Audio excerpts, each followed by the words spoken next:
Just for those of you who are not familiar with Artspace, we are a national nonprofit real estate developer for the arts, and we have a mission to create, to foster, and to preserve affordable spaces for artists across the nation.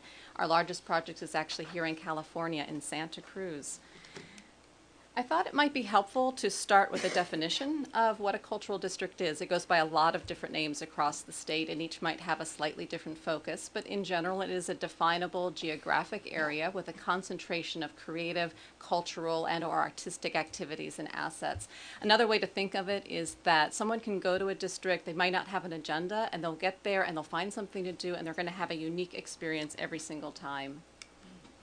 A state-designated cultural district is a way of harnessing the creative economy for the benefit of the entire community. So much like AB 189, it sets forth a purpose and some goals and criteria by which districts might be selected. And then there's a program coordinator, much like the State Arts Council, that fills in all of the gaps, might add some additional criteria, and helps make that work specifically for communities.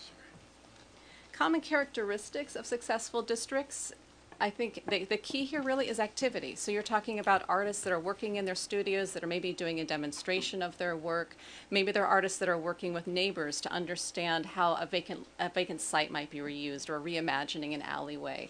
Also, there's complementary activities. So we're talking about this is where people live, it's where they work, it's where they get their coffee in the morning, it's where they go to buy something unique. And amenities are really key because you want people to figure out how to get around once they get there. You want to get them out of their cars, and they need to feel comfortable once they're there so that they'll stay longer.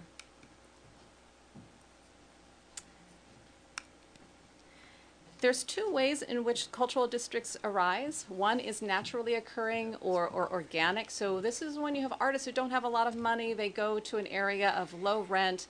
They build a community, and everybody really wants to be a part of that.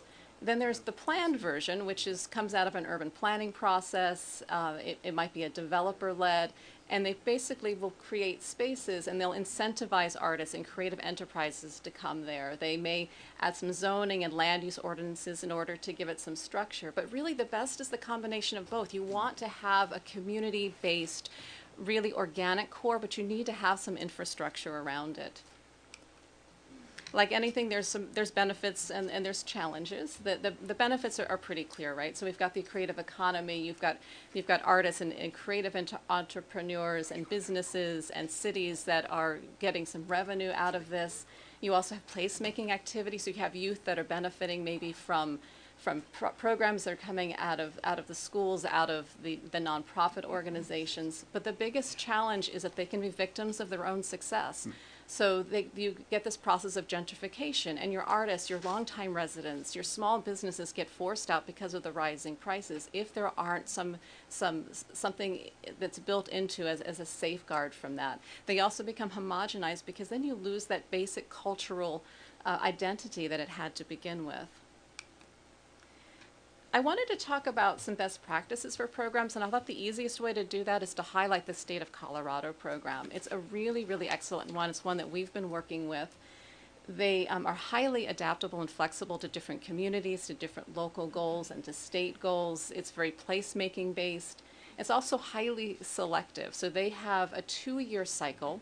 They invite letters of interest in. They narrow that down to those that they want proposals from. And then they narrow that down to just 5 districts that they enter into a 2-year candidacy program. And through that, it's basically an incubation style program. So they are working with those districts to help make sure that they're going to be sustainable for the long term, that there's maybe some funding strategies there, and above all, that state has a brand that is protected. There's going to be this continuity of excellence across the board.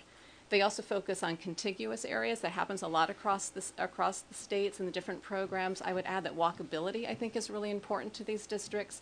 And they also focus on public and private partnerships. The private partnership of A Betcher Foundation, which is a Colorado-based foundation, has stepped up and partnered with the state. They're offering $25,000 per certified district across the state to help support that effort. Incentives play a really big role in making these successful. They're state-coordinated ones from the top down, so we're talking about gentrification issues. The state can help by targeting affordable housing dollars like LIHTC into districts with the point-based systems. There's promotional opportunities by working with perhaps the Highway Department of Transportation for some signage to direct people off of the freeways. State historic tax credits can help if you want to save the historic buildings in those areas. There's also a ton of locally coordinated incentives that can make these successful. And while the state might not have a lot of control over that, the program is an opportunity to educate the local municipalities so that they know that why these are so important and how they might be able to help. And also the folks going through the certification process can become advocates for their own districts, working with the local communities to bring in things like TOT funds and percent for public art funds that are then focused into those districts. Anchor projects are really important as well, and these are facilities that act as their own destinations. So people are going to be going anywhere. They're drawing folks into those cultural districts.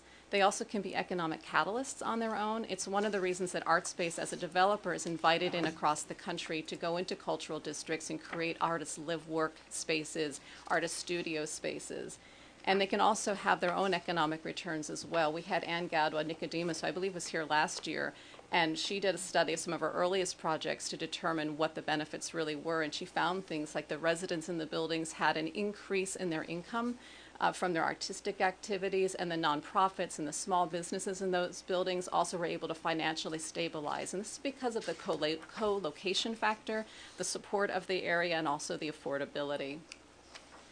I have 3 quick case studies for you, again out of Colorado. This one is from Lakewood, Colorado. It's just outside of Denver. Their whole goal for being certified is area revitalization. And they've seen some really direct benefits over the past couple of years when they've been going through the incubation program, and now that they're certified, and that includes credibility. They've been able to garner many more grants because they were certified. Right. They have had hundreds of volunteers that have stepped up from private businesses, from residents that are helping to make this a success. They're partnering with the Housing Authority to put in some artist live-work spaces and an artist in residency program into one of their projects. And then they're also helping to fund that through their own private business improvement district. They're taking those fees and helping to subsidize those spaces. And they're anticipating 1,000 new jobs in that district over the next year from businesses that are expanding and businesses that are be moving into the district. They're also working with property owners who have vacant spaces that aren't making any money, and they're getting creatives in those at below market rate rents. This other example is very different and similar in some ways.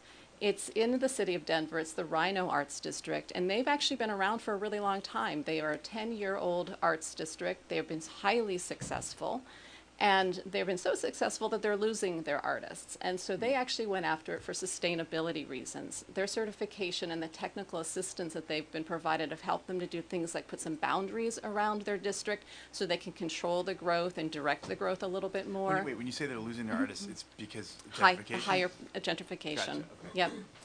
So and then we actually did a survey and found that the main reason that the artists were no longer living there that had been before was because they just couldn't afford to do it. There's a business improvement district that they too are forming, and they are setting aside a certain percentage of their income from that, their fees, to underwrite affordable spaces within that district. Mm-hmm. And they're also working with the city to set design guidelines because they want to keep their their very organic nature, and they want to keep Rhino wild, is what they say. And so so that's something that they're working with the city on. They've become really strong advocates at the city level to help with those types of things. And it wouldn't be complete if we didn't talk about rural communities. We've been talking about about that today. That's not just the big urban areas. Mancos, Colorado is a really great example. They're in the 2-year certification process right now. They're not actually certified yet, but it's a population of only 400. It's 60 miles from the largest town. They're really smart. They're overlapping with an enterprise zone, so they can take advantage of other incentives as well for businesses and for growth. But they're redefining themselves and rebranding themselves as a maker community. And we touched on this earlier, right? So makers are folks anywhere from technology and robotics to people who are making furniture. But it's the idea that people are making things. And they have printmakers and glass blowers and clothing designers. They have a hat maker that's drawing people from Hollywood to come up there to buy hats. They're selling nationally and internationally. They have a school for Western arts in that community. And they're expecting to be designated in 2016, and they're basically recreating their economy in this very small town. And This is finally, sort of Eureka, just kind of what you're thinking about for us, in terms of a rural town.